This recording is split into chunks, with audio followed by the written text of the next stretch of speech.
Hello! Welcome to another Nerd Theorist video. My name's Dave, and today we're going to do something similar to the Babylon 5 video I did a few weeks ago. We're going to take a look at another trailer, something that's, again, very close to my heart. We're going to look at the newly released Season 2 trailer for The Wheel of Time. Now, The Wheel of Time is one of those book series that is right up there for me. There are very few authors that have the vision that Robert Jordan did, and I would say it's up there with Discworld and The Lord of the Rings as my favourite book series of all time. It's absolutely magnificent, and I think, despite its obvious issues, the first series was excellent, and so I really can't wait to see how the second series is going to pan out. So let's go ahead right now and take a look and see what the trailer has in store for us.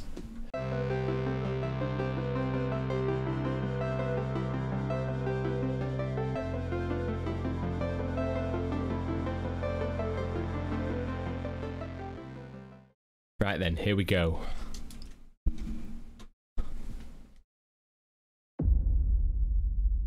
Okay, so it's Moiraine. Everyone has a choice. Oh, hang on a second. How nice is the White Tower looking there? That is glorious. Just quickly, I think that she was probably in Kyrian there before. It looked very similar to the description in the book of the area outside the city walls.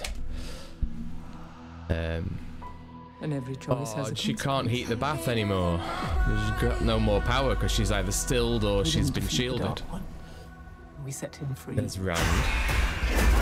Whoa, wait a second. Okay, this is moving quite quickly, so let's go back a little bit. There's Rand standing in a very fancy coat, which we like. Is that the Isle Waste? We didn't defeat the Dark One. We set him free. Yes, of course you did. Oh, hang on. So, did Moiraine, was she hiding from that fade then? And what on earth did the Dark One just do? Was that travelling? Okay, so we've got, is this Egwene? Leandrin, looking sinister. Wait. Hang on a second. There's too much going on. They're not hanging about with this one, are they? Let's just sort this out. Is that the Wheel of... hang on a second. It's hard to get. Is that the Dark Friend Social? What do we think? So, there's a load of people around the table. A little meeting, and I think I need to get a better picture of this so we can see it more clearly. There, that's better. Okay, so I reckon we've got our Dark One, or whomever he may be in this corner here. And I wonder how many of these people around the table we're going to know. We'll find out, I guess. No one should have that much power. What's he doing here? This looks a little bit darker than the usual. Oh, hang on. Ugh. Okay, so, hang on. Right, there's a lot going on here. We face the impossible. Okay, so this is Nynaeve's accepted test, but we'll have to go back and address a couple of things there then. So, Dripping Blood Lady, who was that? Was that Lanfear? There was someone with her. There was a hand in the right-hand corner of the screen. So, maybe that's the Dark One coming to release her, I guess. Those Sean-chan look terrifying. The Damane with their collars on and the gag on the mouth. Just menacing as anything. So it looked like they were battering the Shinarians and Perrin there as well. So I think I saw Uno, and I'm sure I saw Perrin getting blasted. So perhaps that's going to lead to those being captured, and we're going to get a lot of the Falmer storyline. Anyway, let's move on. Okay. But now in our separate corners of the world. This looks like Perrin and the Shinarians. And hang on. Goodness me, it doesn't give you a moment, does it? Selene, I guess, and Rand. She's awfully cozy with him straight away. So this will be on Rand's journey where he starts to discover some more of his powers, I assume, and obviously we'll find out her role a little bit as the series goes on. But yeah, she's not letting him go. Where's Rand there? Oh. Protecting Rand, guiding him, that is the only thing that matters. You can't control him. See, Siran Sanche there with the understanding from the off that you can't control the Dragon Reborn. You've got to let him do what he's going to do. Not that any of the other Aes Sedai are going to pay a mote of attention to that. They're going to want to keep him safe until the end and lock him up. So this is Rand channeling. He doesn't look like he has much in the way of control at the moment. Is this fire he's channeling then? There's a lot of sparks. It certainly looks a lot warmer and not at all how he was in the first series. So I wonder perhaps if we're going to see the core elements of channeling come into the weaves in this series. It would be a good change. Obviously in the first series the viewer wasn't supposed to know much about channeling, so wasn't supposed to know what it was made of, but as we go in further and further in, I'd like to see them start to bring in all the different elements of channeling that are in the books. It's a real hard thing to bring to screen anyway, but certainly different coloured threads to the weaves and different effects and styles should be something they got to look towards doing, I would imagine. Move on. You know you have something inside. Perry the Wolf, is that Hopper? Oh, okay, alright, so, that looks like Nynaeve maybe during or after her accepted tests. It's not exactly a nice experience for her, that's for sure. Let's just go back a bit. You know you have something inside you. Golden eyes.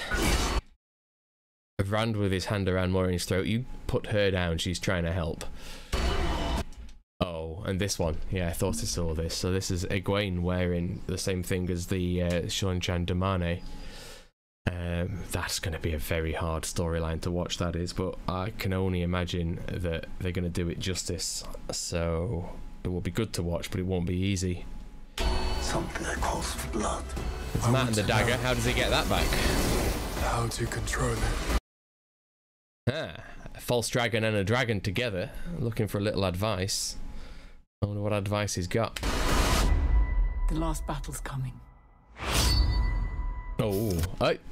Oh, hang on. Okay, so first off, what is the Dark One doing standing next to Seanchan there? And is this High Lord Turak? And is that the box with the horn in it? I think it might be. The whole world will be ours. It will be. Oh, is that the moment that Egwene gets taken?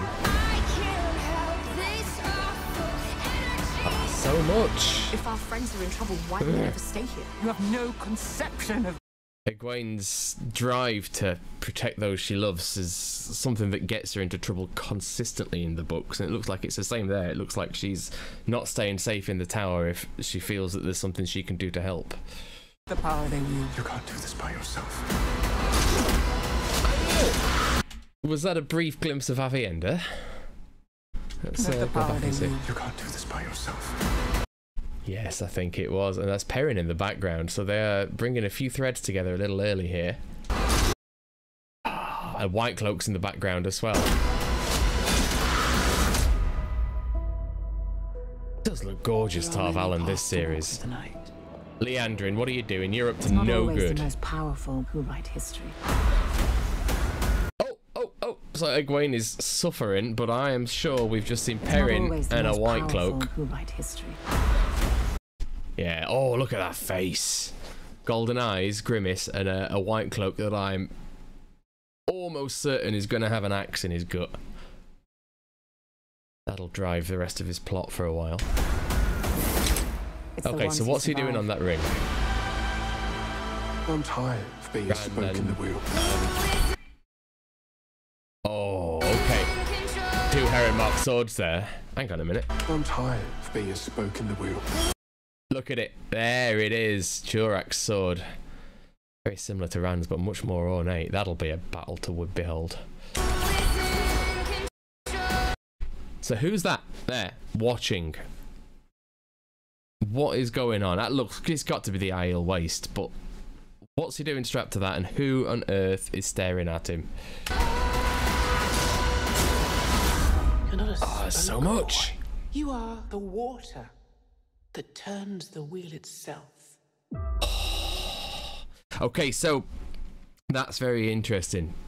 That's the change. Having Rand in Tar Valon and speaking to the Amulet seat once his power is revealed to himself. I always did feel that that part in the books, the Siouan Sanchez storyline, was a little contrived at times, and obviously there's politics in the White Tower, and the Reds are looking for any excuse, but I feel having Rand there in the hall of the tower speaking to the Amyrlin seat, as she and he are both aware of his power, is certainly something that's going to give the Reds, and probably I assume Elida, a lot more ammunition come either later this series or in the next series. We'll have to see where they go, but I'm very excited to see that.